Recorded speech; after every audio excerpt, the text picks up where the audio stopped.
네, 안녕하세요. 이번 시간에는 우리 교재 내용을 가지고 파이썬이라는 언어에 대해서 한번 생각을 해보도록 하겠습니다.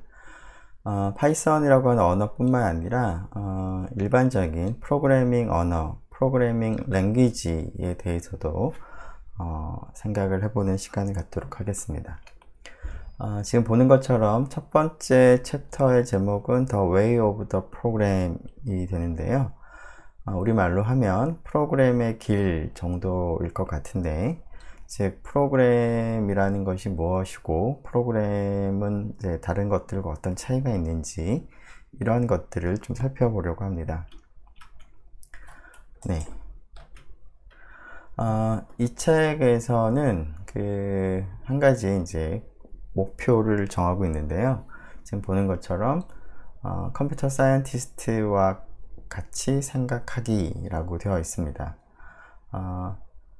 그런데 이러한 이제 그 컴퓨터 과학자와 같이 생각을 한다라고 하는 것이 무엇인지를 이 책에서는 수학과 공학과 그리고 자연과학의 중요한 그리고 그 좋은 그런 특성들을 결합한 것이다 라고 얘기를 하고 있습니다. 자, 어떤 면에서 그 컴퓨터 사이언티스트처럼 생각을 하는 것이 이러한 세 가지 분야의 좋은 특성들을 이제 묶어 놓은 것인지를 한번 생각을 해보면, 첫 번째로 수학이라고 하는 분야를 생각을 해보면 여러 가지 다른 특성들도 있겠지만 수학에서는 그 어떠한 생각을 우리가 나타내기 위해서 포멀 랭귀지라고 하는 것을 사용을 합니다. 포멀 랭귀지를 우리말로 표현을 하면 형식적인 언어라고 얘기를 할 수가 있을 텐데요.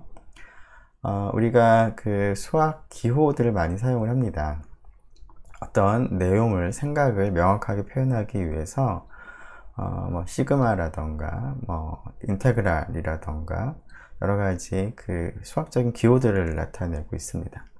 그것과 비슷하게 그 컴퓨터 사이언티스트처럼 생각을 한다 혹은 프로그래밍을 한다 라고 하는 관점에서 보면은 컴퓨테이션, 즉 계산과 관련된 어떤 특정한 것을 우리가 나타내기 위해서 프로그래밍 언어, 프로그래밍 랭귀지를 사용을 해서 그것을 나타낸다 라고 하는 측면에서 유사한 것을 우리가 생각해 볼 수가 있습니다. 두 번째, 그 공학과 이제 비교를 해보면 공학이라고 하는 분야는 어떠한 새로운 그 물건을 만든다 라고 하는 것이 가장 핵심적인 내용이라고 볼 수가 있을 텐데요. 어떤 물건을 계획을, 디자인을 이제 할 텐데, 구성을 할 텐데, 이러한 그 물건을 이제 디자인할 때 그 전체 물건을 그냥 한꺼번에 디자인한다기보다는 여러 개의 작은 컴포넌트, 즉 요소들을 이제 어셈블, 모아서 그거로부터 좀 더 복잡한 어떠한 체계를 이제 만들어가는 그런 과정일 텐데요. 그런 과정에서 우리가 그 하나하나 요소들은 이제 다양한 것들을 선택을 할 수가 있는데, 그러한 같은 기능을 이제 하는 그런 컴포넌트들은 여러 개가 있지만, 그러한 얼터너티브, 즉 그 바꿀 수 있는 그런 대안들 중에서 어떤 것은 장점이 있고 어떤 것은 이제 단점이 있고, 그런 것들을 이제 고려해서 트레이드 오프를 우리가 이제 측정을 하고 그것을 이제 생각한 다음에 가장 적절한 컴포넌트를 모아서 시스템으로 구성을 하는 것과 비슷하게 컴퓨터 프로그래밍 언어를 통해서도 같은 어떤 일을 하는 그런 코드를 우리가 작성을 할 때도 단 한 가지 방법이 있는 것이 아니라 여러 가지 방법이 있을 텐데, 그러한 여러 가지 코드들 중에서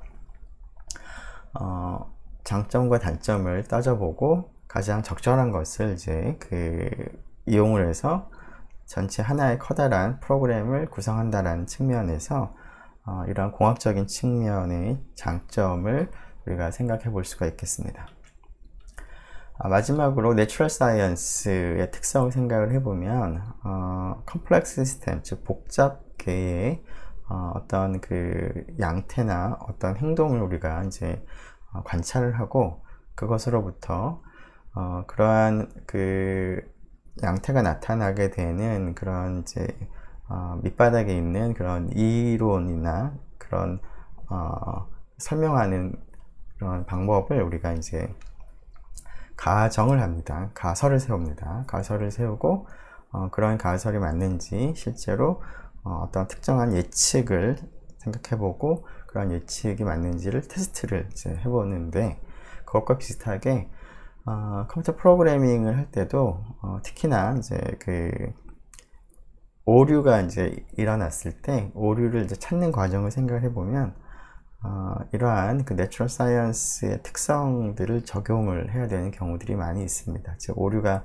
일어나는 그 모습을 좀 보고 왜 일어나는가를 한번 가설을 세워보고 그런 것에 대해서 한번 맞는지 확인을 하는 그런 것들이 필요하기 때문에 컴퓨터 사이언티스트처럼 생각하기 혹은 프로그래밍 언어를 가지고 프로그램을 한다라고 하는 과정은 이러한 세 가지 분야의 장점들을 이제 모아서 모은 그러한 이제 그 특성을 가지고 있다라고 볼 수가 있고요. 이 교재에서는 이러한 세 가지 특성을 우리가 이제 익숙하게 하는 익숙해지는 것이 하나의 목표가 되겠습니다. 네, 잠시만요.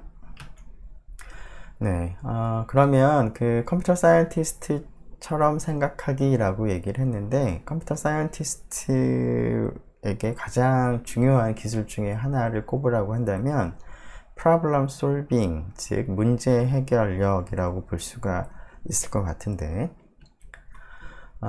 problem solving, 문제를 해결한다 라고 하는 것은 문제 해결력이라고 하는 것은 그냥 주어진 문제를 해결을 하는 것뿐만 아니라 문제를 이제 formulate, 즉 문제를 이제 수립을 하는 거죠.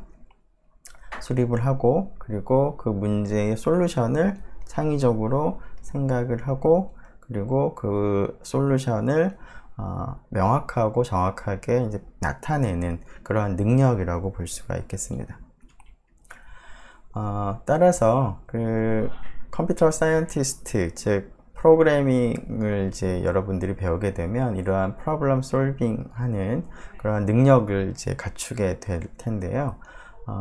즉 프로그래밍을 하는 그런 방법을 이제 배우는 그런 과정은 이러한 문제 해결력을 이제 연습해 볼 수 있는 좋은 기회이기도 하다라고 볼 수가 있겠습니다. 자, 그렇다면 프로그램이 무엇인가를 한번 생각을 해보도록 하겠습니다. 자, 프로그램이라고 하는 것을 그냥 간단하게 나타낸다면 sequence of instruction 이라고 볼 수가 있습니다. 즉 instruction, 명령어라고 볼 수가 있겠습니다. 어떤 명령들의 그 나열이라고 얘기를 할 수가 있을 텐데요.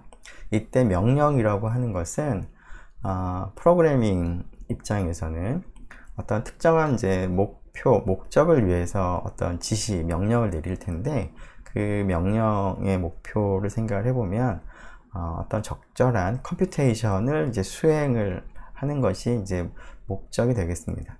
즉 컴퓨테이션, 계산을 이제 수행을 하는데 어떻게 수행을 하는지를 이제 나타내는 그러한 명령들의 집합, 명령들의 나열이 프로그램이라고 볼 수가 있겠습니다. 자, 그러면 프로그래밍에서 관심이 있는 컴퓨테이션은 어떤 것들이 있는지 간단하게 한번 생각을 해보도록 하겠습니다.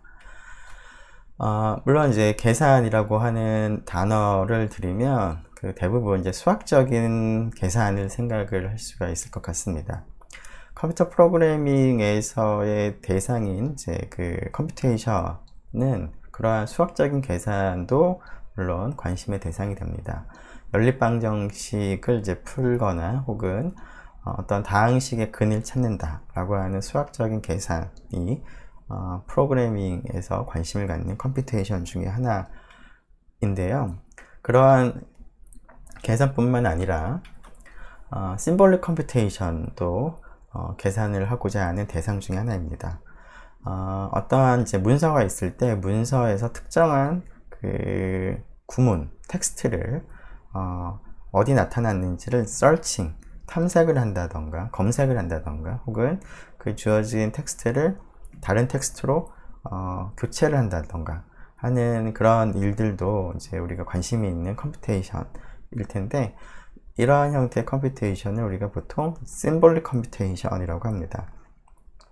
우리말로 기호 계산, 부호 계산이라고 볼 수가 있겠습니다. 즉 수학적으로 덧셈 뺄셈을 한다던가 하는 그런 형태의 계산이 아니지만 어떤 특정한 심볼, 부호 입장에서 어떤 절차에 따른 어떠한 일을 이제 행하는 그런 과정이기 때문에 이런 것도 하나의 컴퓨테이션이라고 볼 수가 있고, 프로그래밍에서 우리가 관심을 갖는 컴퓨테이션 대상이기도 합니다. 뿐만 아니라 그래피컬한 이제 그림과 관련된 영상이나 아니면 동영상과 관련된 그런 계산들도 물론 생각해 볼 수가 있겠습니다. 어떤 영상 이미지를 이제 처리를 한다 라던가 아니면 비디오 즉 동영상을 이제 플레이 실행을 이제 재생을 한다던가 하는 그러한 것들도 프로그래밍에서 관심 있는 내용이고, 그러한 것들도 컴퓨테이션의 일종이 되겠습니다. 즉 프로그래밍이라고 하는 것은 이러한 다양한 종류의 컴퓨테이션들을 수행을 하기 위해서 어떻게 그러한 일을 이제 수행을 하는지를 나타낸 그런 인스트럭션들의 나열이라고 볼 수가 있겠습니다. 자, 그러면 앞에서 프로그래밍이라고 하는 것은 인스트럭션의 나열이라고 얘기를 간단하게 할 수가 있을 것 같은데요. 그러한 인스트럭션에는 어떠한 것들이 있는지 기본적인 몇 가지 인스트럭션들을 한번 형태를 분류를 좀 해보도록 하겠습니다. 첫 번째는 input에 해당하는 인스트럭션이 가능하겠습니다. input 말 그대로 입력이죠. 즉 프로그래밍을 하면서 이제 계산을 하기 위해서 외부로부터 데이터를 이제 받아오는 그러한 과정인데, 데이터를 받아오기 위해서 어떻게 받아올 것인가를 이제 명령을 내려야 되겠습니다. 자, 키보드로부터 데이터를 이제 입력을 받을 수도 있겠고, 우리가 이제 타이핑을 함으로 해서, 혹은 어떤 데이터가 저장된 파일을 읽음으로 해서 데이터를 이제 읽어올 수도 있겠습니다. 그리고 인터넷, 네트워크를 통해서 혹은 다른 디바이스를 통해서 어떤 데이터를 입력을 받는 그런 과정에서 필요한 명령들도 있겠습니다. 자, 인풋과 상대적으로 생각을 해보는 명령 중에는 아웃풋, 즉 출력을 위한 명령이 있겠습니다. 출력이라고 하는 것은 지금 이제 대부분의 경우 이제 모니터 스크린상의 어떤 결과를 나타내는 그러한 것이 가장 대표적인 아웃풋이 될 텐데요. 그러한 것뿐만 아니라 어떤 특정한 데이터를 이번에는 파일로부터 읽어오는 것이 아니라 파일에 이제 그 데이터를 저장하는 그러한 것도 아웃풋의 일종이 되겠고, 그리고 인터넷이나 네트워크를 통해서 데이터를 전송하는 그런 것들도 출력에 해당하겠습니다. 이러한 출력에 해당하는 인스트럭션도 기본적인 인스트럭션 중에 하나라고 볼 수가 있겠습니다. 자, 인풋과 아웃풋이 있는데요. 그러면 무엇인가 데이터를 입력받아서 적당한 처리를 한 후에 그것을 이제 출력을 하는 그런 과정이라고 볼 수 있을 것 같은데, 그러면 처리를 하는 과정에서는 가장 기본적인 게 앞에서 얘기한 것처럼 컴퓨테이션을 하기 위한 그런 인스트럭션, 그것을 간단하게 매스라고 불렀습니다.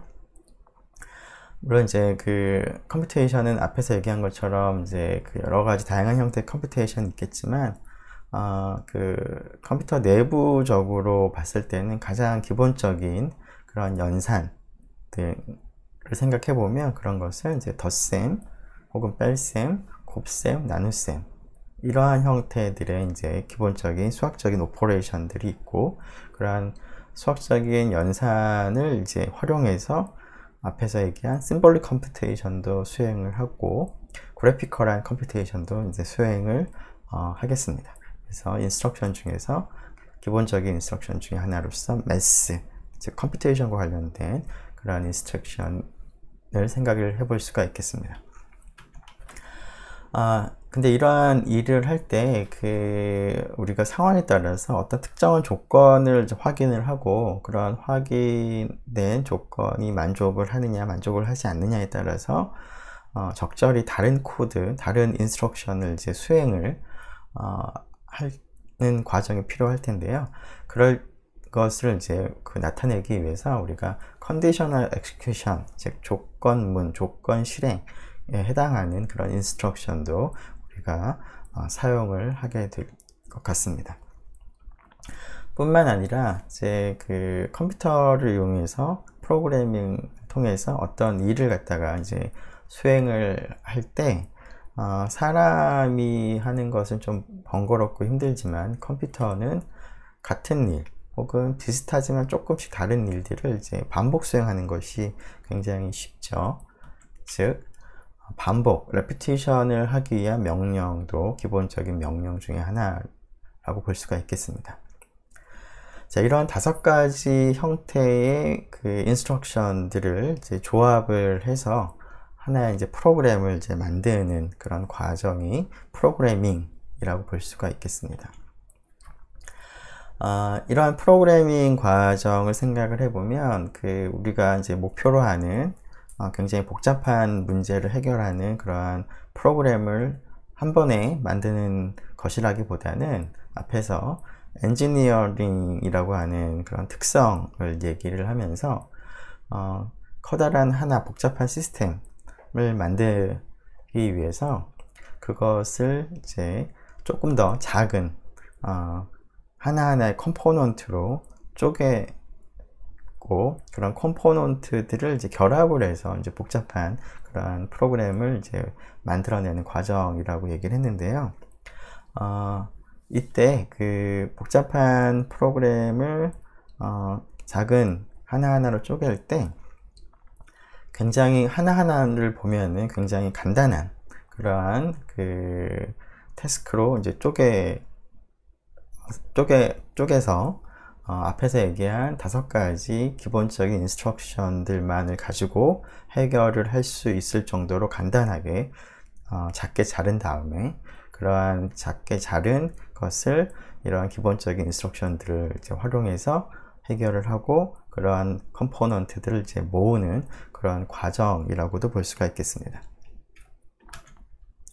자, 그러면 실제로 지금까지는 이제 프로그래밍이 무엇이다 라고 하는 약간 추상적인 얘기를 했는데요. 실제로 파이썬을 통해서 그런 프로그램을 작성해보는 연습을 좀 우리가 해보기 위해서 우선 파이썬을 한번 실행을 시켜보도록 하겠습니다.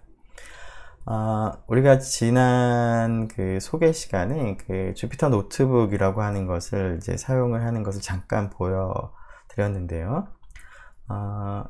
그것보다도 우선은 먼저 순서는 파이썬 인터프리터라고 하는 것을 이제 사용을 해서 파이썬을 이제 실행하는 것을 먼저 생각을 해보도록 하겠습니다.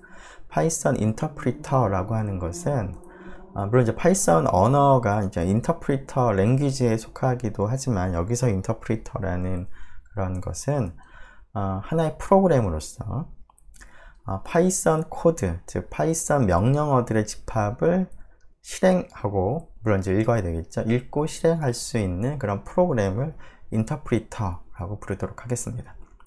자, 인터프리터를 그러면 실행을 하는 방법을 좀 생각해 보려고 하는데요.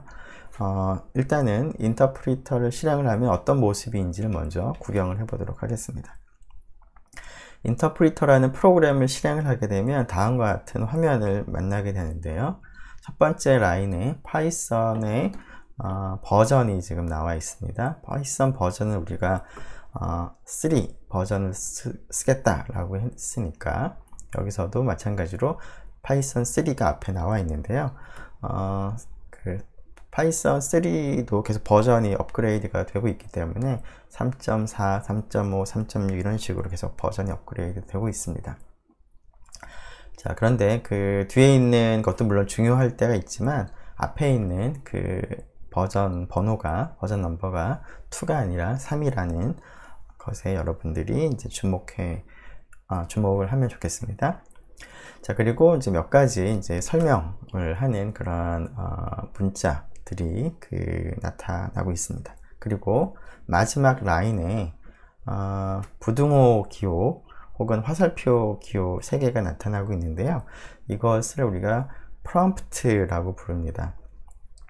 자, 프롬프트라고 하는 것은 이 파이썬 인터프리터라는 프로그램이 사용자로부터 코드, 명령어들을 그 입력을 이제 받아서 그것을 갖다가 이제 실행할 수 있는 그런 준비가 되어 있다 라고 하는 것을 나타내는 그런 기호라고 생각을 하면 되겠습니다. 자, 이러한 그 인터프리터를 우리가 사용을 할 때는 다음과 같이 1 더하기 1이라고 계산을 하고자 하는 어떤 명령어를 갖다가 입력을 한 다음에 엔터를 치게 되면 그 결과를 수행을 하고, 물론 코드를 수행을 하고 그 결과를 이제 나타낸 아웃풋을 이제 얻을 수가 있습니다. 자, 이것을 우리가 한번 실제로 한번 인터프리터를 사용을 해 보도록 하겠습니다. 잠깐만요.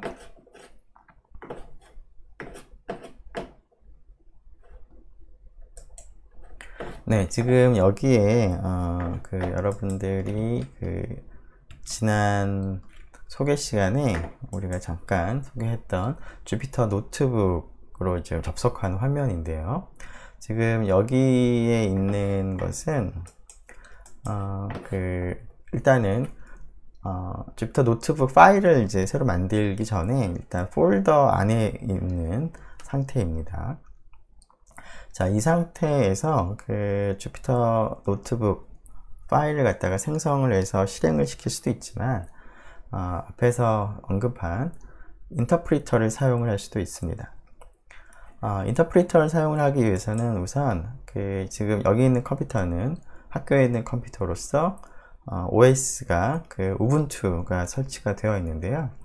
우분투에서 어떤 명령어들을 갖다가 이제 입력을 하려면, 우분투 시스템을 사용을 하려면 물론 이제 그래피컬한 유저 인터페이스를 사용할 수도 있지만 터미널이라고 부르는 커맨드 라인 인터페이스를 사용을 할 수도 있습니다.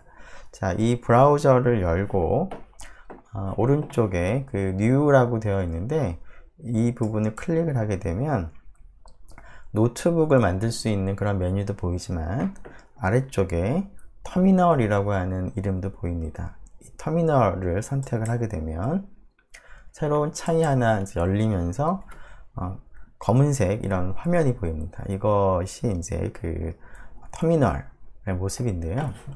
지금 여기에 보면은 이제 컴퓨터 이름이 있고 이 컴퓨터에 로그인한 어카운트, 계정 아이디가 나와 있고, 그리고 이제 달러 기호가 있는데 이 달러 기호는 앞에서 파이썬 인터프리터에서 프롬프트가 지금 화살표 내지는 이제 부등호 3개로 표시가 됐는데요. 터미널에서의 이제 일종의 프롬프트라고 보면 되겠습니다. 그래서 터미널 입장에서 사용자로부터 명령어를 이제 입력받을 준비가 되어 있다라는 것을 나타내는 것으로 생각을 하면 되겠습니다. 자, 이 상태에서 그러면 우분투 시스템을 우리가 이제 사용을 할 수가 있는데요. 파이썬 인터프리터를 우리가 실행을 하기 위해서 여기서 파이썬 3라고 입력을 합니다. 파이썬 2가 아니라 파이썬 3 버전을 사용을 하기 위해서 파이썬 3라고 입력을 하고 엔터키를 누르면 앞에서 본 것과 유사한 그런 메시지가 나타나는 것을 볼 수가 있습니다. 지금 파이썬 버전이 나타나 있고요. 그리고 지금 이 시스템이 리눅스 시스템이라는 것이 이제 보여집니다. 자, 그리고 이 앞에 화살표, 부등호 3개가 나타나 있습니다. 프롬프트라고 불렀습니다. 자, 여기에 내가 계산을 하고자 하는 어떤 코드 혹은 명령어를 이제 입력을 한 다음에 이것을 실행시키기 위해서는 마찬가지로 엔터키를 누릅니다. 주피터 노트북에서 실행을 할 때는 지난 시간에 엔터가 아니라 쉬프트 엔터나 컨트롤 엔터를 이제 입력을 해야 된다라고 했는데요. 파이썬 인터프리터에서는 그냥 엔터 키를 누르면 이 코드를 명령어를 실행을 하고 그 결과가 있는 경우에 그 결과를 보여주는 것을 볼 수가 있습니다. 자, 물론 뭐 다른 형태의 그 계산도 물론 가능하겠죠. 뭐 곱셈도 가능하겠습니다. 곱셈은 이제 스타 기호를 쓰면 되겠고요. 그리고 나눗셈을 할 때는 이제 슬래시 기호를 이제 쓰면 되겠습니다. 자, 이러한 이제 계산들, 이제 기본적인 계산들을 이제 하는 방법을 소개했는데요. 자, 이러한 방법을 이제 점차 이제 다양한 기능들을 이제 소개를 하려고 하는데, 우선 지금은 여기까지 일단 간단하게 인터프리터를 사용하는 방법까지만 살펴보도록 하겠습니다. 이런 인터프리터를 이제 다 사용을 했으면 이제 종료를 해야 되는데요. 종료를 할 때는 exit이라고 하고 괄호를 열고 괄호를 닫고 그리고 엔터를 치면 처음 우리가 만났던 프롬프트가 다시 생기는 것을 볼 수가 있습니다. 즉 파이썬 3 인터프리터가 종료가 되고 다시 터미널에 있는 곳으로 되돌아온 그런 모습이 되겠습니다. 네, 그러면 다시 그 원래 슬라이드로 넘어가서 생각을 해보도록 하겠습니다.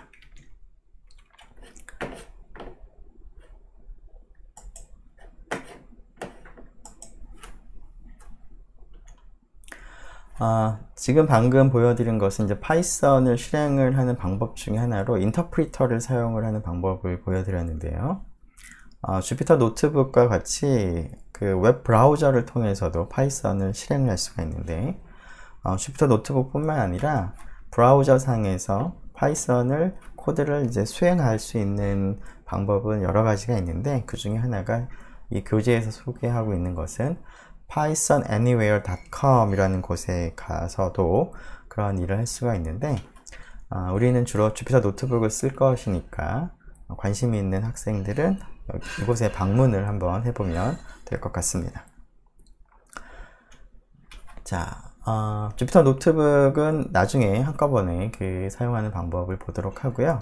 일단 이렇게 그 파이썬 인터프리터가 됐건 혹은 주피터 노트북과 같은 이제 브라우저를 통해서 파이썬을 실행을 하는 상황이 됐건 우리가 이제 그 프로그램을 이제 해보도록 하겠습니다. 첫 번째 만나는 이제 프로그램은 지금 print statement라고 되어 있는데요. 지금 보는 것처럼 프롬프트가 있는 상태에서 print라고 쓰고 괄호를 열고 따옴표를 하나를 쓰고요. 그리고 hello world라고 쓴 다음에 다시 따옴표로 닫습니다. 그리고 괄호를 닫고 엔터 키를 누르게 되면 이 결과가 나옵니다. 자, 이러한 그 문장을 이제 프린트 문, 출력문인데, 특히 이제 프린트라고 하는 이제 함수를 사용을 했기 때문에, 출력문이라기보다는 이제 프린트 문장, 프린트 스테이트먼트라고 우리가 부를 수 있겠습니다.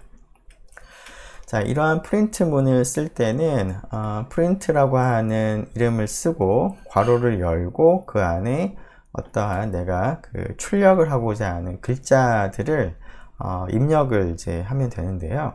입력을 할 때 앞에서 잠깐 얘기한 것처럼 따옴표로 시작을 하고 끝이 따옴표로 끝나야 됩니다.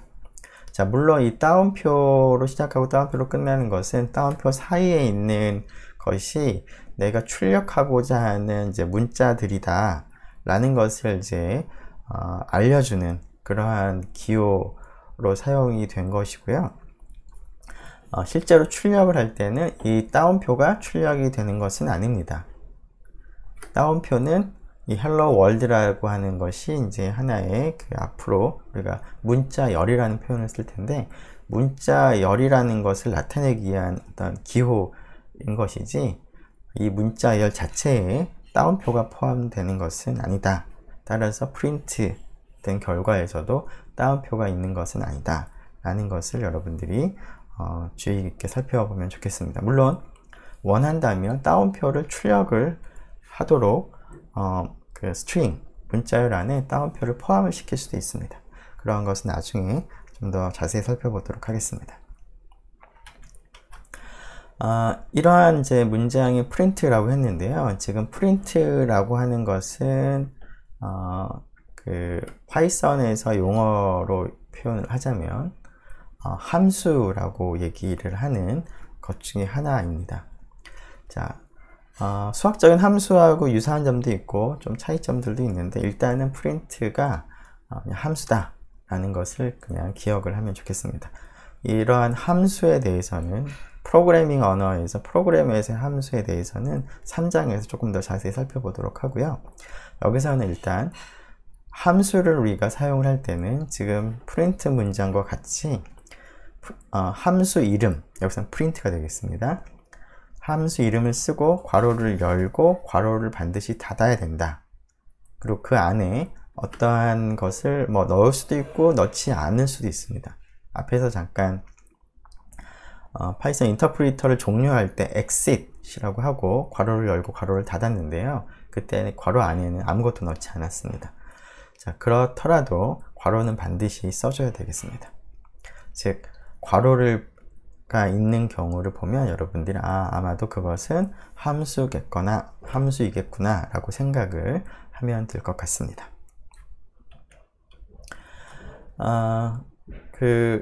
이것도 사용하는 방법을 조금 이따 보도록 하고요.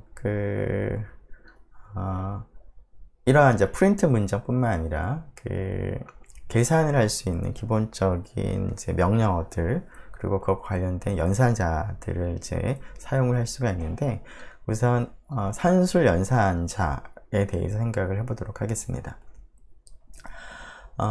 물론 이제 산술 연산자라고 하는 것의 가장 기본은 덧셈, 뺄셈, 곱셈, 나눗셈일 텐데요. 자, 파이썬에서 덧셈, 뺄셈, 곱셈, 나눗셈을 표현하는 오퍼레이터, 연산자를 나타내는 심볼, 기호로는 다음 기호를 사용합니다. 덧셈, 뺄셈은 우리가 흔히 사용하는 그런 기호와 동일하고요. 곱셈은 약간 다르죠. 그리고 나눗셈도 다릅니다. 물론 이제 이러한 슬래시 기호를 일반적으로 사용을 하는 경우들도 있는데 어쨌거나 파이썬에서 이런 사칙 연산을 하기 위해서는 다음에 기호들을 사용을 해야 된다라는 것을 기억을 하면 좋겠습니다. 이 기호를 사용해서 실제로 산술 연산을 이제 해보면 다음과 같이 40 더하기 2, 43 마이너스 1, 6 곱하기 7, 84 나누기 2와 같이 덧셈, 뺄셈, 곱셈, 나눗셈들을 할 수가 있는데 그 결과들이 각각 42, 42, 42, 42.0이 나온 것을 볼 수가 있습니다. 자, 이 결과들을 보면 우리가 일반적으로 생각을 할 때는 잠시만요. 네, 그냥 실생활을 생각을 할 때는 다 결과가 동일한데 42로서 동일한데 지금 이 출력된 결과를 보면 약간 차이가 있습니다. 맨 마지막 것은 0.0이라고 지금 붙어 있습니다. 그 이유는 이제 앞으로 우리가 좀 더 자세히 얘기를 할 텐데요. 다른 것은 이제 간단하게 얘기를 하면 정수로 표현되어 있는 것이고요. 마지막 42.0은 정수가 아니라 값은 동일하긴 하겠지만 컴퓨터 내부에서 표현하는 방식이 좀 다릅니다. floating point number라는 형태로 표시가 되기 때문에 42라고 출력이 되어 있지가 않고 42.0이라고 출력이 된 것을 주의 깊게 살펴보기를 바랍니다. 이러한 사칙 연산뿐만 아니라 파이썬에서는 거듭 제곱 또 우리가 수행할 수 있는 기호를 연산자를 제공을 하고 있는데요.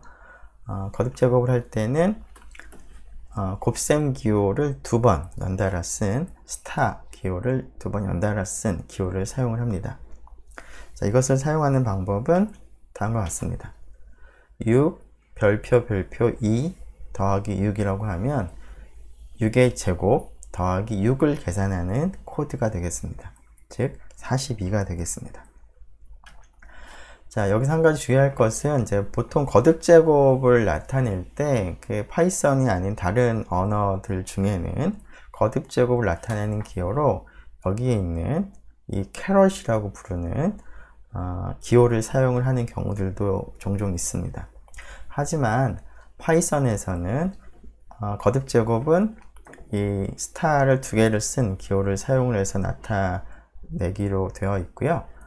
그리고 이 캐럿은 다른 연산자를 의미하는 심볼이 되겠습니다. 파이썬에서는 bitwise 오퍼레이터로서 exclusive OR 연산을 수행하고자 할 때 사용하는 기호입니다. 자, 그래서 다음과 같이 6의 거듭 제곱을 하고 싶을 때 실수를 해서 6 캐럿 2라고 쓰게 되면 6의 제곱인 36이 결과가 얻어지는 것이 아니라 전혀 다른 4가 얻어지는데요. 4가 얻어지는 이유는 6과 2를 나타내는 그 bit array를 보고 exclusive OR 연산을 한 결과이기 때문에 그렇습니다.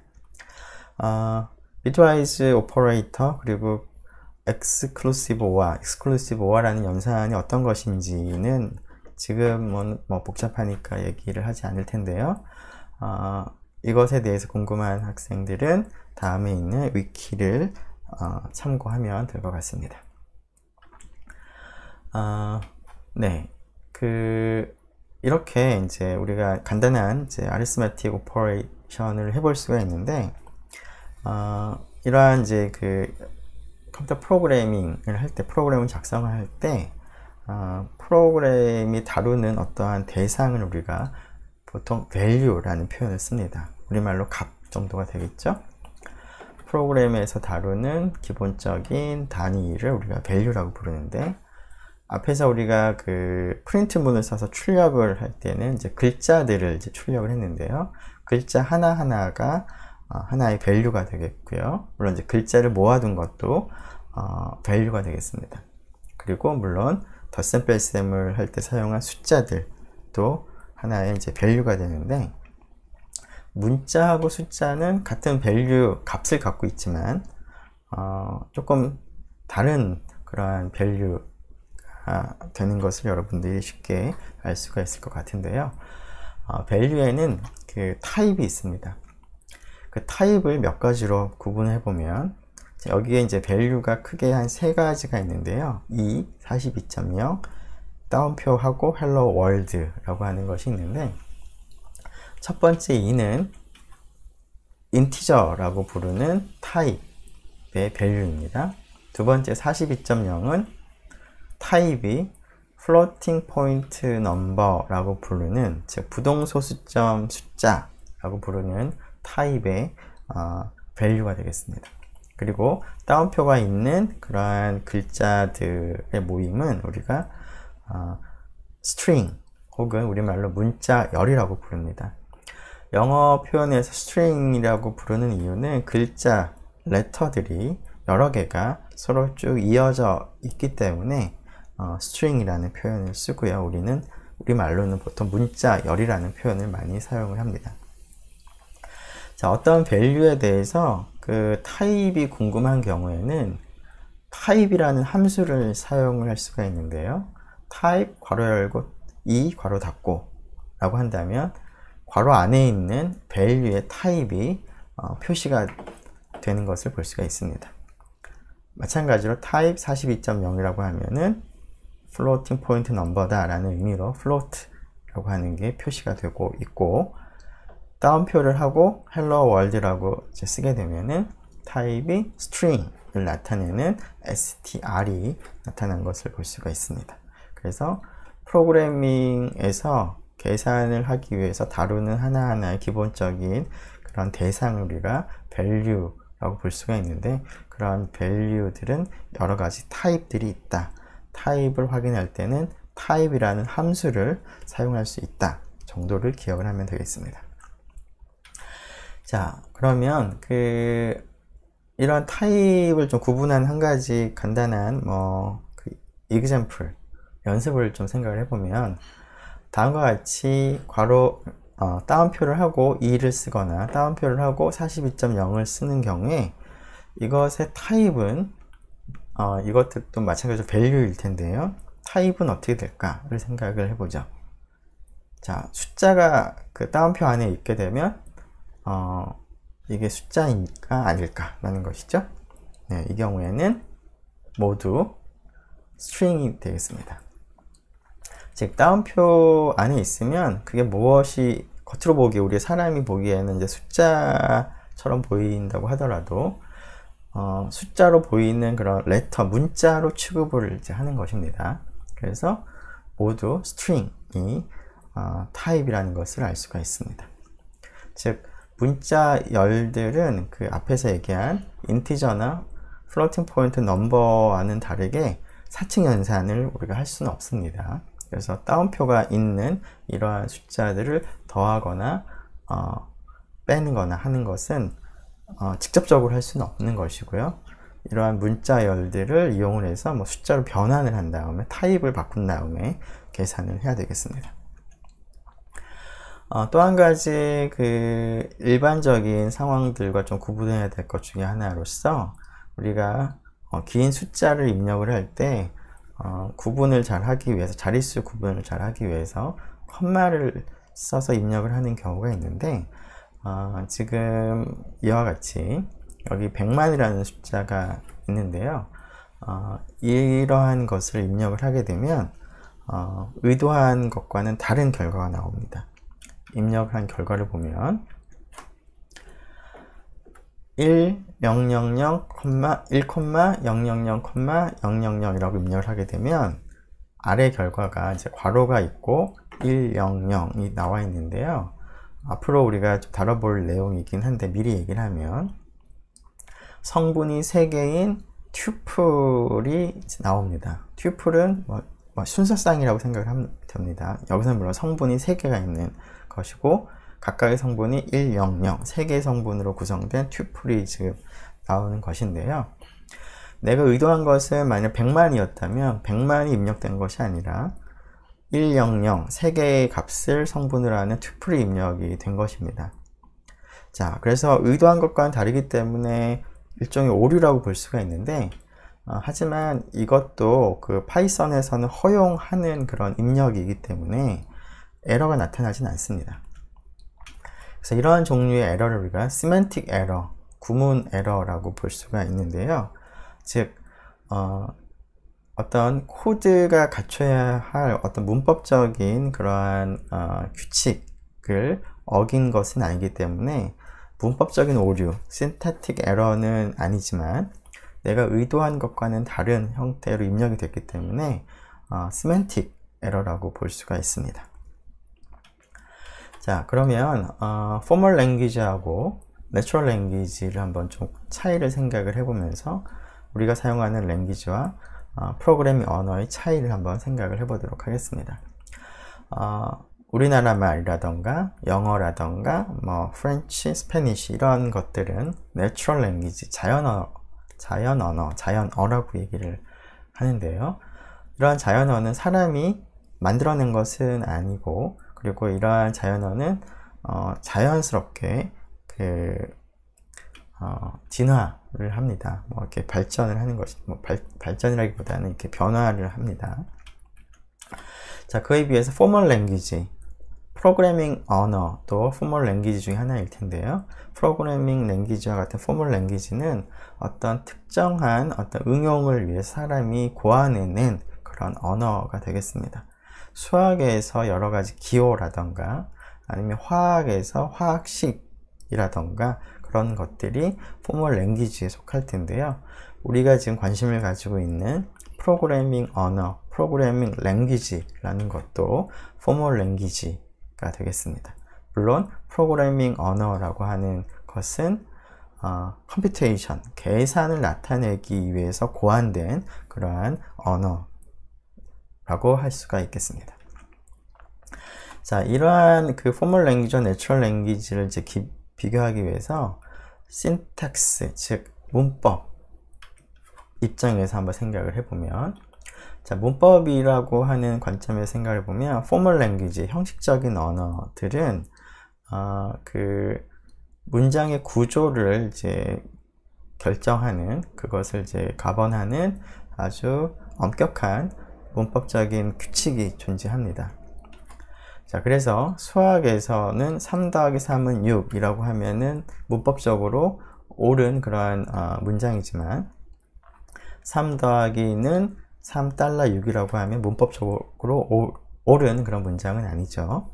자, 화학식에서도 H2O라고 하면 문법적으로 옳은 그러한 식이지만 EGG라고 쓰면은 문법적으로 옳지가 않은데, 문법적으로 옳다 아니다를 얘기를 할 때 크게 두 가지 관점에서 생각을 해볼 수가 있습니다. 첫 번째는 올바른 토큰이 사용이 되어 있느냐라고 하는 것인데요. 토큰이라고 하는 것은 언어를 이제 구성하는 기본적인 요소를 우리가 토큰이라고 부릅니다. 예를 들어서 3 더하기 3은 6에서는 3 혹은 플러스 기호, 이퀄 기호, 이런 것들이 하나하나의 토큰들인데요. 지금 잘못된 문장인 3 더하기는 3달러 6에서는 달러라고 하는 이러한 그 기호는 수학에서는 의미가 없는 잘못된 토큰입니다. 그리고 잘못된 화학식인 EGG에서는 GG라고 하는 어떤 원소 기호가 존재하지가 않습니다. 그래서 GG는 잘못된 그런 토큰이 되겠습니다. 자, 하지만 이제 토큰을 잘 사용을 했다고 하더라도 잘못된 문장이 있을 수가 있는데요. 수학에서 3 더하기는 3이라고 쓰게 되면 이것을 구성하는 토큰들은 다 수학에 사용하는 토큰들이긴 하지만 플러스는 이라고 하는 것처럼 이 플러스라는 토큰과 는이라는 토큰이 동시에 차례대로 나타나면은 수학에서는 잘못된 그런 문장이 되겠습니다. 즉 허용되는 토큰이 사용된다고 하더라도 그런 토큰들이 이제 구성을 어떻게 하느냐, 이제 구조가 중요하겠습니다. 자, 비슷하게 그 EGG라고 하는 것이 잘못된 화학식이었는데요. 설사 이것을 EH라고 바꾼다고 하더라도 잘못된 화학식이 되겠습니다. 그 이유는 E라고 하는 숫자나 H라고 하는 문자는 화학식에서 허용되는 토큰이긴 하지만 그러한 토큰들을 결합을 할 때 이 E라고 하는 숫자는 그 앞에 먼저 그 원소 기호가 나오고 나서 뒤에 미첨자로 쓰는 것이지, 숫자가 원소 기호 앞에 나오는 것은 잘못된 것이죠. 즉, 이 토큰들이 결합하는 구조가 잘못됐다라고 볼 수가 있겠습니다. 자, 그래서 문법이라고 하는 것은 토큰도 정확하게 사용을 해야 되고 그 토큰들이 연결되는 구조도 잘 규칙에 맞게 이루어져야 되겠습니다. 자, 이러한 두 가지 특성들을 조금 더 이렇게 명확하게 좀 실감할 수 있도록 다음 두 문장을 한번 생각을 해보면, 첫 번째 문장은 This is at well structured English $H sentence with invalid T tokens in it 이라는 문장을 보면 영어에서는 허용되지 않는 스타라던가 달러라던가 하는 그 잘못된 토큰들이 사용이 되어 있습니다. 그렇지만 대충 무슨 뜻인지는 알 수는 있을 것 같은데요. 두 번째 문장을 보면 This sentence or valid tokens has but invalid structure with 라고 하는 문장을 보면 영어에서 허용이 되는 그러한 알파벳들로 다 구성이 되어 있습니다. 그래서 토큰은 전혀 문제가 없지만 이러한 단어들이 결합된 방법이 약간은 좀 문제가 있습니다. 즉, this sentence라는 주어 다음에 has라는 동사가 나와야 되는데 그렇지가 않고 all valid tokens라고 하는 게 먼저 나와 있습니다. 즉, 이러한 토큰들이 구성이 되는 구조에 이제 문제가 있는 그러한 문장이라고 볼 수가 있겠습니다. 영어로 표현된 문장을 우리가 읽을 때 그것을 우리가 이해하기 위해서는 토큰들도 우리가 잘 구분을 해야 되겠지만 그런 토큰들이 이제 결합되어 있는 구조를 우리가 파악을 이제 해야 될 텐데요. 그것과 동일하게 포멀 랭귀지에서도 우리가 문장이 있으면 그 인스트럭션들의 이제 모임이 하나의 문장이라고 볼 수가 있는데, 그런 스테이트먼트가 있으면 그 스테이트먼트의 구조를 여러분들이 잘 파악을 해야 되겠습니다. 자, 이러한 구조를 파악을 하는 그러한 과정을 parsing이라는 표현을 씁니다. 포멀 랭귀지하고 내추럴 랭귀지의 차이를 몇 가지 생각을 해보면, ambiguity, 즉 모호성 측면에서 내추럴 랭귀지는 어떤 문장을 우리가 봤을 때 그것이 의미하는 바를 정확하게 알기 힘든 경우들도 있습니다. 즉 모호한 그런 특성이 있는 언어임에 비해서 포멀 랭귀지는 그렇지가 않습니다. 컴퓨터가 이해를 하고 컴퓨터가 어떤 것을 수행을 해야 되기 때문에 모호한 의미를 전달을 하면 안 되는 것이죠. 즉 어떤 문장이 있으면 포멀 랭귀지에서는 그게 정확하게 모호하지 않고 정확한 의미를 가져야 되겠습니다. 자, 리던던시 입장에서 생각을 해보면 내추럴 랭귀지는 이제 그 문장 하나만 보면 약간 그 모호한 측면이 있기 때문에 그러한 것을 좀 보충하기 위해서 그걸 첨언을 한다던가 아니면 여러 가지 단어들을 이제 부과해서 그 설명을 해야 되는 경우들이 있습니다. 즉 리던던시가 이제 있는 그런 랭귀지라고 볼 수가 있는데요. 그에 비해서 포멀 랭귀지는 앰비규어티가 없기 때문에 리던던시가 전혀 필요가 없는 것이고요. 리던던시가 있으면 오히려 문제가 되겠습니다. 이러한 포멀 랭귀지는 리던던트 하지가 않고 그리고 좀 더 간결한 그런 언어라고 볼 수가 있습니다. 마지막으로 literalness, 즉 문자 그대로라는 측면에서 생각을 해보면 내추럴 랭귀지는 뭐 관용적인 표현들도 있고 앞에서 얘기한 ambiguity들도 많이 있기 때문에 글자 그대로 해석을 해서는 안 되는 경우들도 많이 있는데요. 포멀 랭귀지로 그 구성된 문장은 당연히 글자 그대로 해석을 해야 되겠습니다. 자, 이러한 차이들을 조금 더 잘 이해할 수 있도록 poetry, prose, 프로그램을 한번 비교를 한번 해보도록 하겠습니다. 즉 시를 먼저 생각을 해보면 시는 그 여러 가지 그 ambiguity가 존재합니다. 물론 그런 것이 의도된 것일 수도 있죠. 자, 그에 비해서 prose, 산문은 뭐 소설이라던가 이런 것들은 시에 비해서는 좀 더 명확하긴 하지만 여전히 경우에 따라서는 ambiguous한 그런 측면이 있기도 합니다. 하지만 프로그램은 전혀 그 ambiguity가 있으면 안 되고요. 그리고 글자 그대로 하나의 의미를 가져야 되고 그리고 이러한 그 프로그램을 우리가 이해하기 위해서는 토큰과 스트럭처를 잘 분석을 하게 되면 완벽하게 이해가 되는 그러한 언어로 표현된 그런 것이 되겠습니다. 그 포멀 랭귀지하고 내추럴 랭귀지에서 우리가 어떤 그 문장을 읽을 때 그 구조를 파악을 하는 것을 우리가 파싱이라고 했는데요. 그런 파싱을 하는 과정을 좀 비교를 해보면 포멀 랭귀지는 그 명확한 문장이긴 하지만 리던던트 하지 않기 때문에 그 굉장히 그 언어 자체가 문장 자체가 그걸 이해를 하려면 조금 시간이 오래 걸리기도 합니다. 덴스하다는 표현을 쓸 수가 있을 것 같은데요. 자, 이러한 포멀 랭귀지로 쓰여진 프로그램을 우리가 이해를 할 때는 그 일반적인 우리가 이제 자연어로 쓰여진 그런 문장을 읽을 때하고는 달리 어떤 순서대로 이렇게 읽는다기보다는 팔싱을 할 때 그 프로그래밍을 보면서 토큰이 어떤 것이고 그리고 구조는 어떻게 되는지 그런 것을 이제 해석을 하면서 읽어야 됩니다. 그래서 어떤 경우에는 그 두 번째 코드, 세 번째 코드부터 먼저 읽어야지 그게 더 편한 경우들도 있습니다. 자, 그래서 어떤 특정한 왼쪽에서 오른쪽으로 읽어야 된다 아니면 위에서부터 아래로 읽어야 된다 라고 하는 규칙을 따르기보다는 토큰들이 어떻게 되고 그리고 구조가 어떻게 되는지를 파악을 하면서 여러분들의 머릿속으로 그 프로그램을 팔싱하는 그런 것이 중요한데요. 그러한 것을 이제 앞으로 하나씩 배워가 보도록 하겠습니다.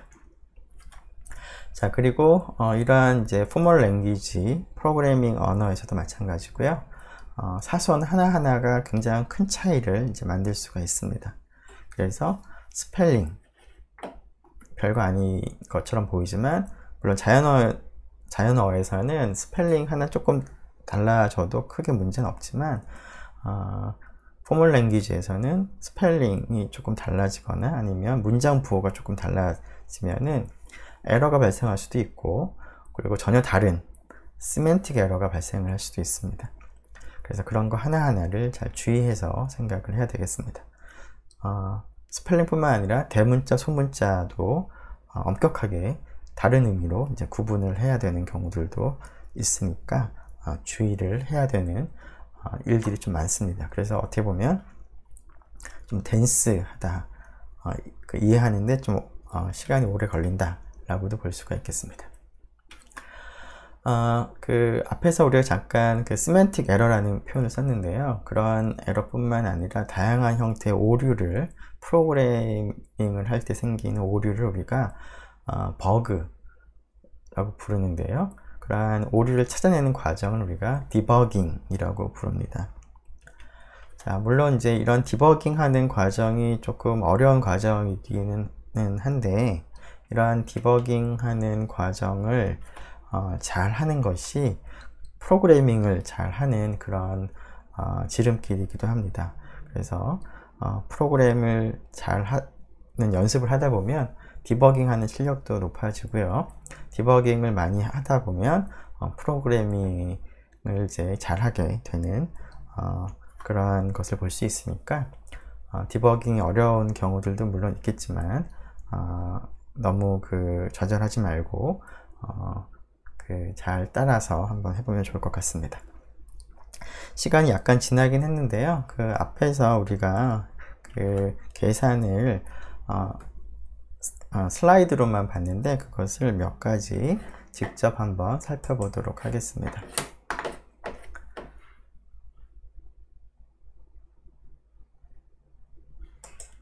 네, 일단은 파이썬 인터프리터를 이제 사용을 하는 방법을 보면, 앞에서 그 덧셈 뺄셈은 좀 해봤으니까 거듭 제곱을 해보면 이 정도로 할까요? 3의 세제곱? 그러면 27이 되겠죠? 그리고 프린트 문장도 한번 해보도록 하죠. 따옴표를 하고 hello 라고만 쓰죠. 괄호를 닫고, 그러면 hello가 지금 출력된 것을 볼 수가 있습니다. 자, 물론 화살표 키를 누르면 바로 이전에 입력한 것이 다시 나타나는데요. 자, 여기 따옴표 대신에 이중 따옴표를 써도 동일합니다. 그래서 스트링, 문자를 나타낼 때는 따옴표 하나짜리를 써도 되고, 코테이션 마크를 2개짜리를 써도 상관없습니다. 네, 그리고 이 정도면 되겠죠? 네, 그리고 이제 종류를 타입을 안 해봤네요. 타입을 한번 해볼까요? 타입 2 인티저죠. 타입 3.0 플로팅 포인트 넘버 플로트라고 나와 있고요. 타입 2라고 해볼까요? 다운표를 하고, 그러면 이제 스트링이라는 것을 볼 수가 있습니다. 자, 사이버 캠퍼스에 간단하게 그 파이썬 주피터 노트북 파일이 있는데, 그 파일을 열어보도록 하죠. 그 파일을 열어보면 지금 몇 개가 이미 입력이 되어 있는데, 처음에 있는 그 2개의 셀은 이 세 번째 셀과는 좀 모양이 좀 다른데요. 첫 번째, 두 번째 셀을 클릭해 보면 오른쪽에 마크다운이라고 되어 있고, 세 번째 셀은 코드라고 되어 있습니다. 코드는 그 파이썬 코드를 실제로 입력을 해서 실행을 할 수 있는 그런 셀이라는 것을 의미하고요. 마크다운이라고 하는 이 셀은 어떤 계산을 하기 위한, 코드를 실행시키기 위한 셀이라기보다는 지금과 같이 어떤 문장을 사람이 알기 쉽게 글을 쓰기 위한 그러한 셀이라고 볼 수가 있겠습니다. 자, 마크다운을 잠깐 보면 더블 클릭을 하게 되면 어떤 식으로 썼는지가 보이는데요. 처음에 샵이 하나 있습니다. 샵을 두 개를 쓰면 조금 더 글씨가 작아지고 샵을 하나 더 쓰면 글씨가 좀 작아지죠. 그래서 샵의 개수에 따라서 그 굵기가 좀 달라집니다. 자, 그리고 여기도 마찬가지죠. 자, 물론 이제 이렇게 입력을 하고 나서 Shift 엔터를 누르게 되면 그 표시하고자 하는 글자가 진하게 나타나는 것을 볼 수가 있습니다. 자, 물론 어떤 그 셀이 마크다운일 때 그것을 코드로 바꿀 수도 있고요. 혹은 코드로 되어 있는 것을 마크다운으로 바꿀 수도 있습니다. 그래서 상황에 따라서 바꿔가면서 우리가 할 수도 있을 것이고요. 자, 근데 여기서는 이제 이걸 코드로 하면 좋겠고, 얘는 이제 마크다운으로 해서 이렇게 제목을 이제 쓰도록 하겠습니다. 자, 1 더하기 1은 엔터를 치게 되면 주피터 노트북에서는 실행이 되지가 않는다라고 얘기를 했는데요. 여기서는 Shift 엔터를 눌러야지 되겠습니다. 자, 비슷하게 print hello world라고 해보면 Shift 엔터를 치면 그 결과가 그 셀 아래쪽에 나타난 것을 볼 수가 있습니다. 프린트 문장을 쓸 때는 괄호를 반드시 해야 된다고 했는데요. 파이썬 2에서는 프린트 문장을 쓸 때 그 괄호를 하지 않아도 상관없습니다. 즉 파이썬 3에서는 프린트라고 하고 hello라고 하면은 잘못했기 때문에 이제 에러가 발생을 하는데, 파이썬 2에서는 괄호를 하지 않아도 에러가 생기지 않습니다. 자, 파이썬 2에서 에러가 생기지 않는다라는 것을 한번 살펴보기 위해서 지금 주피터 노트북은 파이썬 3 코드를 이해할 수 있는 상황이라서 이렇게 에러가 났는데요. 파이썬 3 노트북이지만 잠깐 파이썬 2 형태의 이제 코드를 실행을 하고자 할 때는 앞에 퍼센트 두 개를 쓰고 파이썬 2라고 쓴 다음에 다음과 같이 파이썬 2 코드를 작성을 하고 실행을 하게 되면 파이썬 2 코드로 인지를 해서 에러가 없이 잘 실행이 되는 것을 볼 수가 있습니다. 하지만 우리는 이제 파이썬 3에 집중할 것이니까 무조건 프린트 문장 혹은 다른 함수를 사용할 때는 괄호를 반드시 써야 된다 라는 것을 기억을 하면 좋겠습니다. 자, 아리스메틱 오퍼레이터도 비슷하게 여러분들이 해볼 수가 있겠죠. 자, 거듭 제곱도 물론 해볼 수가 있겠습니다. 자, 6에 캐럿에 2라고 하면 엉뚱한 값이 나온다. exclusive or라는 것이고요. 그리고 타입도 뭐 생각해 볼 수가 있겠죠. 타입의 2, int, 타입의 약간 앞에서하고는 이제 출력된 모습이 좀 다르긴 하지만 어떤 타입인지는 파악을 할 수가 있을 것 같습니다. 자, 그리고 1000000 이라고 타이핑하게 되면 내가 의도한 100만이 입력되는 것이 아니라 여기서는 튜플이라고 하는 다른 값이 입력이 되기 때문에 겉으로 보는 에러는 없다라는 것도 여러분이 기억을 하면 좋겠습니다. 네, 약간 시간이 길어졌는데요. 일단은 첫 번째 시간은 여기까지 하도록 하겠습니다. 네, 수고 많았습니다.